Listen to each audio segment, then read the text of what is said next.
süregelen çok köklü bir sorunun, toplumsal cinsiyet eşitsizliğinin aslında bugün geldiği aşamayı tarif ediyor.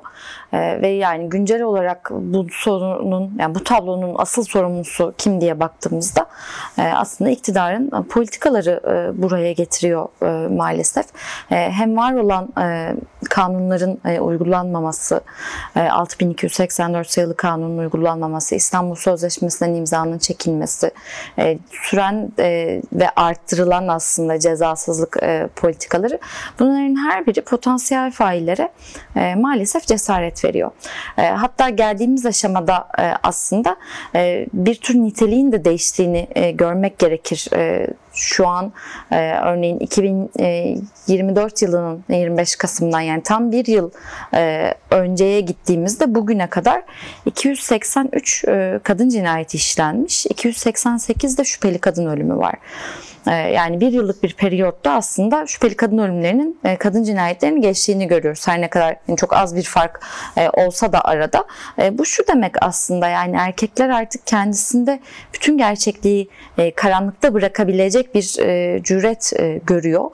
Bu hani az buz bir şey değil. Bu şu demek, bir kadın öldürüldükten sonra, yani buna kadın cinayeti diyebildiğimizde artık net bir şekilde bir adalet mücadelesi verebiliyoruz. Ama bir şüpheli kadın ölümü söz konusu olduğunda o dosyalar intihar diye kapatılıyor. Hiç soruşturma var. Soruşturma süreci başlamıyor. Dolayısıyla biz en başında orada onun bir intihar olmadığını ya da doğal ölüm olmadığını, en azından araştırılması gerektiğini ve hani kimsenin içerisinde şüphe bırakmayacak şekilde gerçeğin araştırılması gerektiğini söylüyoruz ve buna ikna etmeye çalışıyoruz yani savcıları. Ki bir kadına daha ne olduğu bilinmez hale gelmesin. Ve bunun başkalarına da, yani başka kadın cinayetlerinin de önünü açtığını görüyoruz. Örneğin Ayşe Tokyaz'ın ölümü aslında böyle. Fail daha önce başka bir kadının şüpheli şekilde ölümünde soruşturma dosyasında şüpheli olarak yer almış ama kovuşturmaya yer olmadığına karar verilmiş. Sonra aynı kişi başka bir kadının yaşam hakkını elinden alabiliyor. Bu tabii ki durdurulabilir, bunu durdurmak mümkün. Ancak çok net bir şekilde bu iktidarın ben bunu durdurmak istiyorum demesi ve bu yönde adımlar atması gerekiyor. Bugün de bir eylem planı açıklandı. Sanıyorum 5. eylem planı, ama bunların yayınlanan hiçbir eylem planının gerçekten eğlendi mi bunlar, ne oldu, izlemesi ve değerlendirmesi neler, bunların hiçbirini görmedik ne yazık ki.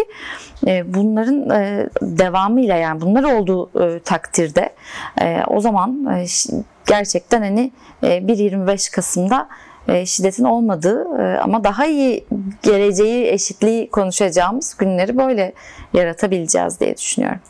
Evet. Yani aile yılının kadınlara getirisi maalesef şiddetten başka hiçbir şey olmadı.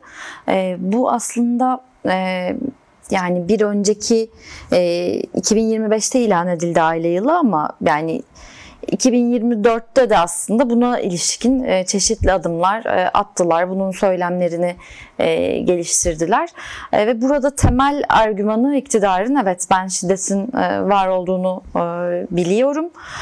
Bunu hani tabii ki belgeler içerisinde bu şekilde söylemiyor ya da yazılı hale getirmeye çalışınca en fazla yani uluslararası alanda biraz daha makul görünebileceği yeterli seviyede bunu yapıyor. Ama yani şiddeti durdurmak için ailenin güçlenmesi gerekir. Aile güçlenirse o zaman şiddet ortadan kalkar argümanıyla bunları hep anlatıyorlar. Yani böyle bir toz pembe göstermeye çalışıyor.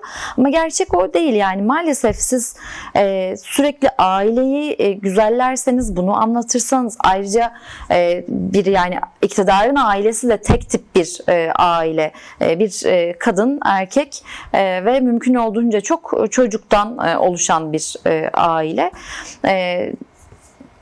Bu aile kalıbına uymayanlar ya da bunu tercih etmeyenler de dolayısıyla daha en baştan aslında şiddeti hak edenler ve şiddete hani açık olarak görülebilecekler iktidar nezdinde oluyor. Siz kadını yalnızca aile üzerinden tanımladığınızda aslında onu bütün kamusal alandan soyutlamış oluyorsunuz. Yalnızca evin içerisinde işte çocuk bakan, yemek yapan, evin işlerini üstlenen, bütün bakım emeğin sorumluluğunu üzerine yüklediğiniz bir hale kadını maalesef getiriyorsunuz. Ama bizim ihtiyacımız olan şey ve istediğimiz şey ve eşitlik dediğimizde aslında o evin içerisinden çıkıp hayatın içerisinde var olabilmek, kamusal alanlarda var olabilmek, kendimizi hem ifade edebilmek hem dilediğimiz gibi yaşayabilmek. Bu aynı şekilde tabii ki bu aile yılı ve bu konudaki politikalar yalnızca kadınları değil, LGBTQ artıları da biraz önce Özlem'in de anlattığı gibi çok derinden etkiliyor. Ve ne yazık ki şu an aslında iktidar açısından, yani iktidar hangisini daha tehlikeli görüyor ve daha fazla saldırı yöneltiyor diye baktığımızda hani böyle bir şeyi, saldırının azı çoğu tabii ki olmaz ama LGBTQ artılar açısından daha ciddi olduğunu düşünüyorum. Çünkü orada bir direkt varlık zeminine dönük bir aslında karşıtlık var. Bu karşıtlığın yasallaştırma çabası var.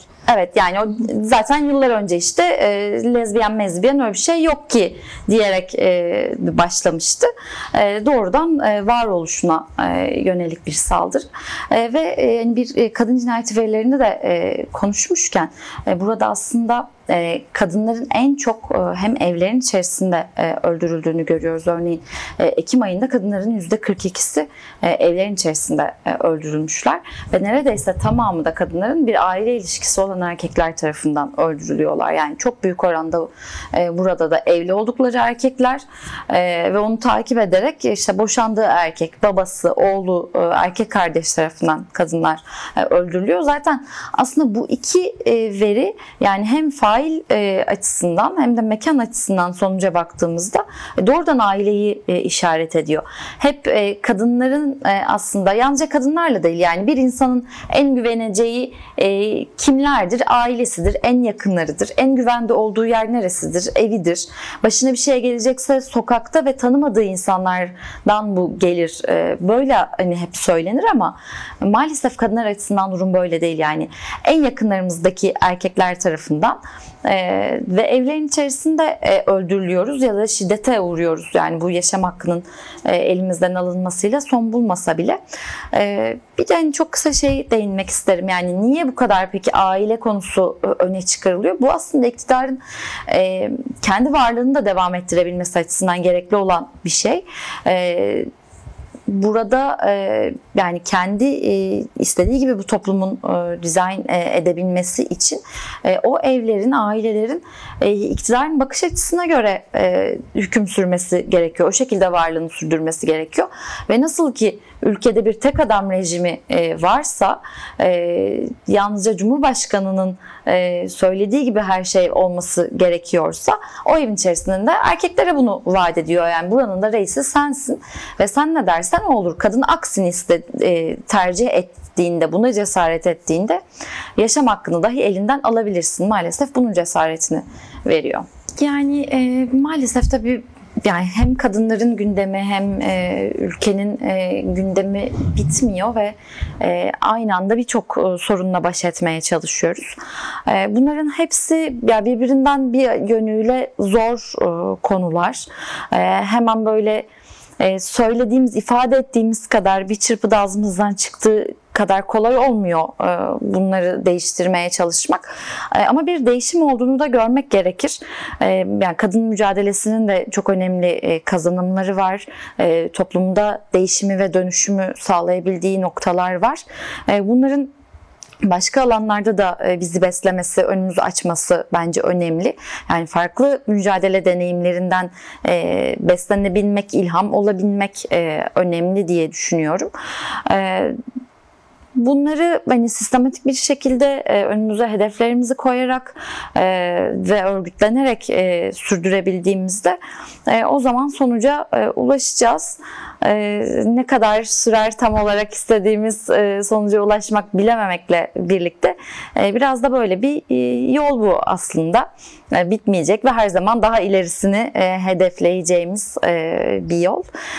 Umarım bir sonraki 25 Kasım'da daha umutlu gündemleri konuşuruz. Umarız.